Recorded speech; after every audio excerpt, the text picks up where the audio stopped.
Good morning বন্ধুরা, এখন বাজে 9:51। আজ হলো শুক্রবার, তার সাথে সাথে আজকে 5ই সেপ্টেম্বর, হ্যাপি টিচার্স ডে। সকল টিচার্সদের জন্য অনেক অনেক শুভেচ্ছা, আমার আন্তরিক শুভেচ্ছা ভালোবাসা সকল টিচার্সদের জন্য। গা কাপড় ধুয়ে রান্নার কাউন্টারে চলে এসেছি। এইদিকে আলু ভাজা বসিয়ে দিয়েছি, চলো এক এক করে দেখি। এই যে আলু ভাজা বসিয়ে দিয়েছি, আর এইখানে শাপলা কেটে ফেললাম। ঘরে পুঁটি মাছ আছে, তাই দিয়ে করবো। কর্তা এই যে হাঁসের ডিম এনেছে 4খানা, ছেলে তো খায় না, তাও 4টে এনেছে কেন জানি না। এই সিঙ্গাপুরি কলা আর একটা নিমকির প্যাকেট এনেছে, সেটা তুলে দিয়েছি। ইশিকা রেডি? ইশিকা রেডি? হ্যাঁ, ইশিকা এই যে রেডি। আর ইমন যাবে একটু লেটে। ইশিকা তো টাইম মতনই যাবে। ইমনের জন্য, ইমন টিচারকে দেবে, টিচার্সদের সকল টিচার্সদের জন্য এই যে লজেন পাঠাচ্ছি, চকলেট। আর একজন যিনি ক্লাস টিচার তার জন্য এইটা পাঠাচ্ছি। ও আর ইশিকাটি দেখেছো, আমাকে বলেও নি। বাবার কাছ থেকে টাকা নিয়ে, দেখো মুখ দেখো, বাবার কাছে টাকা নিয়ে এসছে। 1 2 3 4 5 6টা, 6 জনের জন্য 6টা। তাহলে ইমনকেও একটা দিতে পারতো, ওর ক্লাস টিচারকে পেনের সাথে একটা দিতে পারতো, তা না। থাক বলছে আমার লাগবে না। না ঠিক আছে। গতকাল রাত্রেবেলা দোকানে গিয়ে বাবার কাছ থেকে টাকা নিয়ে নিয়ে এসছে ইশিকা। আর ইমনেরটা তো গতকাল মানে 2 দিন আগেই রেডি করে রেখে দিয়েছে। তা তো আমি জানি না যে উনি আসলে ইশিকা যাবে না করছিল টিচার্স ডের দিন। বলছে আমার ওর মানে আজকের থেকে পরীক্ষা হওয়ার কথা ছিল, কিন্তু ম্যাম স্যাররা আজকের পরীক্ষাটা ক্যান্সেল করে কালকের থেকে ফেলেছে। আগামীকাল তো শনিবার ওদের স্কুল ছুটি থাকে, কিন্তু আগামীকাল থেকেই বলেছে পরীক্ষা হবে। আজকেই টিচার্স ডে অনুষ্ঠান হবে, কিছু সেলিব্রেট হবে, তার মধ্যে আর হবে না পরীক্ষা, দরকার নেই, আমরা একটা দিন পিছিয়ে দিই। তাই ও ভেবেছিল পরীক্ষা তো ওইসব কিছু হবেও না, আমি যাবও না, তাই মানে নিতেও হবে না, তাই ভেবেছিল। তারপরে যেহেতু আগামীকাল হচ্ছে আর বন্ধুরাও যাচ্ছে সবাই, তার জন্য আবার রাত্রেবেলা গিয়ে ওই চকলেটটা কিনে নিয়ে এসছে। আচ্ছা বন্ধুরা, এখন আর কোনো কথা বলবো না। জল এসেছিলো, জল তোলা হয়ে গেছে, আর আশিপাশিও সারা হয়ে গেছে, ফুল তোলা ঠাকুরের জায়গা মোছা হয়ে গেছে। তো এখন রান্না করে ইশিকাকে খেতে দিই। আমরা 11টায় বেরোবো। আমাদের হচ্ছে ইমনের হচ্ছে 11:30 থেকে 12:30, 1 ঘন্টার স্কুল হবে। তাই আমরা 11টায় বেরোবো, আর ইশিকা 10টাতেই যে টাইমে বেরোয় সেই টাইমে বেরোবে। 9:50 মানে ওকে 10টা 10-এর মধ্যে খেতে দেবো। ও 10টা 20, 25, 30 বেরোবে আর কি। 10টা 34 বন্ধুরা। আকাশ পুরো পরিষ্কার, কিন্তু তবু ওই জায়গায় হালকা কালো কালো মেঘ আছে। যদি বৃষ্টি হয়, সেই কারণে জামাকাপড় সব গুছিয়ে ফেলেছি। বাড়ি থাকবো না, স্কুলে যাব। আর গাছে হালকা করে একটু জল দিলাম। এই যে নাকচাপার গাছ এনেছিলাম, একজন ডাল দিয়েছিল, দেখো অনেক করেই ঝরে গেছে, কিন্তু এইবার মনে হচ্ছে গাছটা দাঁড়াবে। এই দেখো ফুল ফুটেছে। এখানে যে 2টো আগা লাগিয়েছিলাম, তার থেকেও দেখো ফুল ফুটেছে। কিছু করেই পচে গেছে, নষ্ট হয়েছে। তার মানে ডাল থেকে চারা করছি, বেঁচে যাবে। ঠাকুর বাসন মেজে নিয়েছি। মাসির এখনও মাছ ধোয়া হয়নি। ভেবেছিলাম মাছটা মানে রান্নাটা করে রেখে যাব। চিল্লাচ্ছে। 11টায় বেরোবো, 10টা 34 বাজে। সব রেডি, কিন্তু ছেলে চান হয়ে গেছে, খাওয়া হয়ে গেছে। মেয়ে চান করে রেডি হয়ে খাওয়া হয়ে রয়েছে। মেয়ে বলেছিল একটু আগে যাবে, এখন বলছে আগে যাবে না, আমাদের সাথেই টোটো করে যাবে।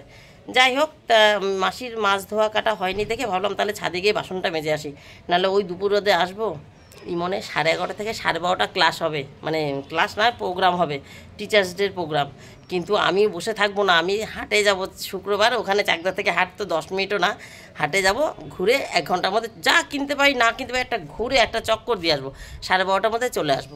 নয় 5 মিনিট দেরি হবে, 5 মিনিট বসবে, ছুটি পরে তো ওরা রেখে দেবে, অসুবিধা নেই তো।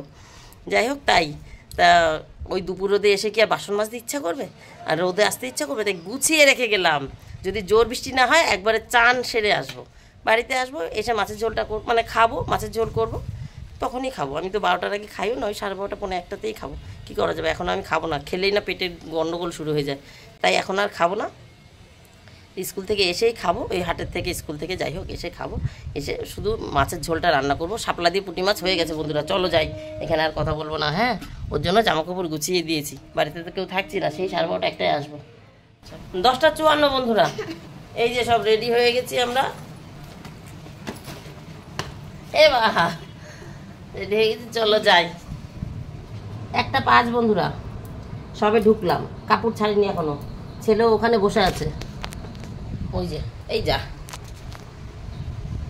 যে ছেলে ওখানে বসে আছে। বললাম ওই দেখো জামা কাপড় সবে ছেড়ে রেখেছে এইখানটায়, এই যে টিপ দিয়ে, স্কুলের ব্যাগও ওইখানে। বললাম একটু ফ্যান চলছে, ঠান্ডা হাওয়া খা। বললাম একটু ফ্যান চলছে, ঠান্ডা হাওয়া খা, তারপর তো জামা কাপড় ছাড়াচ্ছি, এই গা হাত পা ধোয়াচ্ছি। হাটে গেছিলাম, মন মতন কিছু পাইনি, যা পেয়েছি গেছি, মানে গেছি, আসবো ফেরত আসবো, যা পেয়েছি তাই এনেছি। এই যে ইশিকার জন্য গেছি আমার দুটো টপ আনতে, এনেছি আমার টপ। এখন প্লাজো প্যান্ট তো আগেই কেনা রয়েছে, জানি না সেটা মানাবে কি না, এর সাথে পরা যাবে কি না। ইশিকার জন্য এই একটা টপ নিয়ে এসেছি, এটা সবার প্রথম কিনেছি, গিয়েই পছন্দ হয়ে গেছে। ওই ও প্লাজো দিয়ে পড়ুক, আর এই যা এই প্যাকেটটা তুলে নিচেই চলে গেল,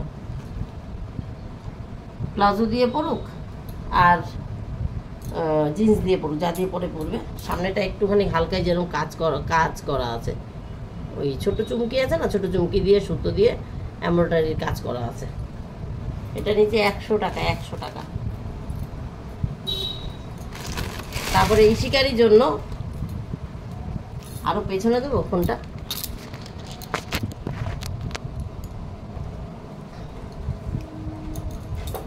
তারপরে আবার ইশিকারির জন্য এই যে দুখানা বাটিকের জামা এনেছি।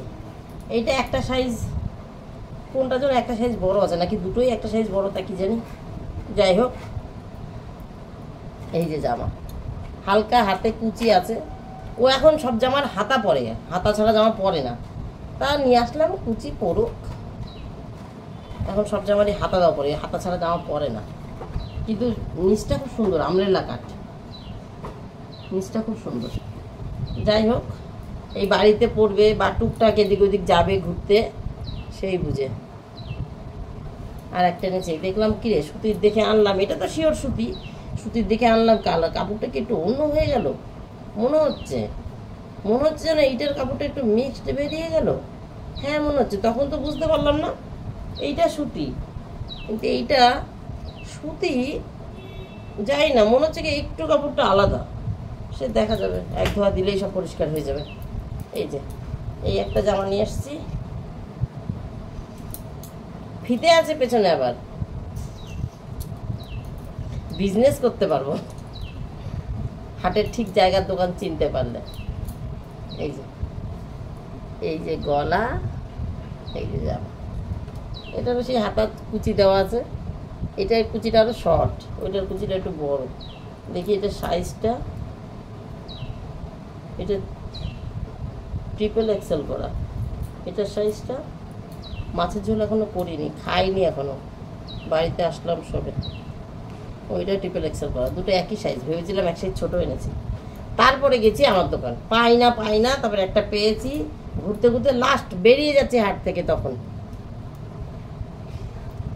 কেমন লাগবে জানি না, দুটো প্লাজো এনেছি, তার সঙ্গে আদৌ পরা যাবে কিনা, এর জন্য আবার আলাদা করে প্যান্ট কিনতে হবে, তাও বুঝতে পারছি না, প্লাজো প্যান্ট। এই যে দাঁড়িয়ে দেখাতে পারলে ভালো হতো, অনেকটাই বড়, হাঁটুর নিচ পর্যন্ত, দাঁড়িয়ে মাপ দিয়ে নিয়ে এসছি। ও আমারটা এনেছি এক সাইজ ছোট বড়, এটা দেখো কতটা চওড়া, এতটা চওড়া মনে হয় আমার লাগবে না, খাপাতে হতে পারে, বাই চান্স যদি লাগে, আমি তো বুঝতে পারছি না। হাটের মাল সাইজ লেখা থেকে এরকম দেখায়, কোমরে এটে যেতে পারে, এখানে ঘরটা বড় না, তার জন্য এক সাইজ বড় ছোট এনেছি। এটা এনেছি 50 সাইজ লেখা আছে, আর এটা লেখা আছে 46 সাইজ। হ্যাঁ এটাই 46 সাইজ লেখা আছে।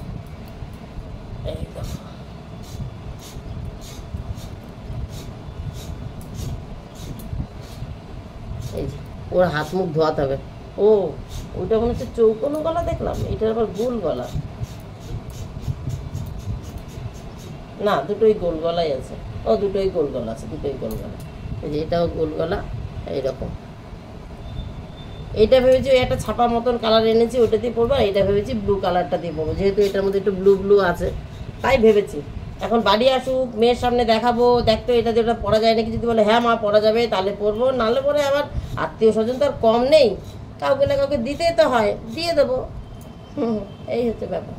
এই 5টাই এনেছি, ইমনের কিছু আনিনি, কারণ ইমনের জন্য হয়তো ফ্যাশন আপে মানে কোনো একটা শোরুমে যাব, গিয়ে ওই বিচে পরে যে জামাগুলো না, প্যান্ট আর জামা ইচ্ছা আছে, প্যান্ট আর জামা একই প্রিন্টের হয়, সুতি ছাপা, ওই কোমরে গাটার দেওয়া থাকে প্যান্টে, হাপাতা ফুলাতা সব রকম পাওয়া যায়, হাপাতাগুলোই বেশি ভালো লাগে বিচে ঘোরার জন্য, পুরী যাবো তো সেই চিন্তা হচ্ছে আর কি, সেই বিষয়ে কেনাকাটা হচ্ছে, পুজোর কেনাকাটা হচ্ছে না। দেখ বন্ধুরা, চলো তাহলে পরে আসছি। ওইটাকে গা হাত পা ধোয়াই, আমিও কাপড় চোপড় ছাড়ি, দুটো খাই, তারপরে ইলিশ মাছ রান্না হবে। কর্তাকে হ্যালো করে জিজ্ঞাসা করে নেব যে ইলিশ মাছটা কি ভাজা হবে না সর্ষে বাটা হবে। যদি বলে যে ভাজা হবে, তাহলে দুপুরে 4 জোড়া 4 পিস ভাজবো, আর বাদ বাকি কটা সর্ষে বাটা করবো না, রাত্রেবেলার জন্য কচুরমুখী দিয়ে তরকারি করে রাখবো। আর যদি বলে যে না পোস্ত সর্ষে পোস্ত বাটা হবে, তাহলে সব কটা একসঙ্গে সর্ষে পোস্ত বাটা করে রেখে দেবো, দুপুরে খাবে রাত্রে খাবে। শাপলার তরকারি তো হয়েই আছে পুঁটি মাছ দিয়ে। চলো তাহলে পরে আসছি। 2:32 বন্ধুরা, রান্না হয়ে গেছে, গ্যাস এখনও মুছিনি। মাছের ঝোল বসিয়ে ঘরটাও ঝাড় দিয়ে নিয়েছি। এই যে সকালে আলু ভেজেছিলাম, আর এখন মাছের ঝোল করলাম, আর এই কাঁকরোল ভাজলাম। 2খানা কাঁকরোল গোল গোল করে ভাজা আছে। দুপুরে এই হাটের থেকে এসে এইটুকুনি করলাম। এই যে হলো মাছের ঝোল। ইলিশ মাছ সর্ষে পোস্ত বাটা দিয়ে করেছি, সর্ষে পোস্ত কাঁচা লঙ্কা বাটা দিয়ে করেছি। এই যে গোটা মাছটাই দিয়ে দিয়েছি, মাথাটাও দিয়ে দিয়েছি। মাথা অন্য কিছু দিয়ে খাই, কিন্তু আজকে মাথাটাও দিয়ে দিয়েছি, কারণ কালকে শনিবার, আবার রবিবার মাংস হয় নাকি, সেই সোমবার রেখে দেবো, করে ফেলেছি। আর এই হলো সকালে সেই বললাম না শাপলা দিয়ে ছোটো মাছ করব, সেই ছোটো মাছ আমি আর কর্তা দুজনা খেয়েছি। তরকারিটা এখনও এতটুকু আছে। গতকালকের মোচা ছিল, মোচা খেয়েছি, আর এইটা খেয়েছি। কর্তা তো সকালেই খেয়েছে মোচা আর এই শাপলা, আর আমি ওই মোচা আবার ফ্রিজে রেখে গেছিলাম, ওই হাটের থেকে এসে মোচা দিয়ে আর একটুখানি শাপলা নিয়ে আমিও খেয়ে নিয়েছি। ঘর ঝাড় দিয়ে দিয়েছি, সবজির খোসা এখনও গুছাইনি। আর এই দুটো তো দেখাতে পারিনি, এই দুটো খাওয়া হয়ে গেছে। এই যে বাতাবি লেবু কেটেছিলাম আর শসা টমেটো কেটেছিলাম, এটাই বাতাবি লেবু ছিল, এটাই শসা টমেটো, সব খাওয়া হয়ে গেছে। এগুলো খালি বাটি দেখালাম আজকে খোসা দিয়ে। আর এখন এগুলো গুছাবো আর গ্যাস মুছবো। ঘর ঝাড় দেওয়া হয়ে গেছে। মেয়ে এখনও আসেনি, মেয়ে বলেছে 2:30টায় ছুটি হবে, মানে মেয়ে আস্তে আস্তে 2:45 বাজবে। আর আজকে শুক্রবার, কর্তার বাচ্চাদের ডাক্তার আছে, তাই কর্তাকে এখন খেতে দিয়ে গ্যাসটা মুছি, তারপরে চান করতে যাই। চান পুজো করে নেবো, মেয়ে চলে আসবে, ছেলে মেয়ে আমরা 3 জন একসঙ্গে খেয়ে নেবো। তাহলে আজকের মতন গল্প আমার এখানে শেষ। Tata, bye bye. তোমরা সবাই ভালো থেকে সুস্থ থেকো, দেখাবে নতুন একটা দিন নতুন একটা গল্পের সঙ্গে। টাটা।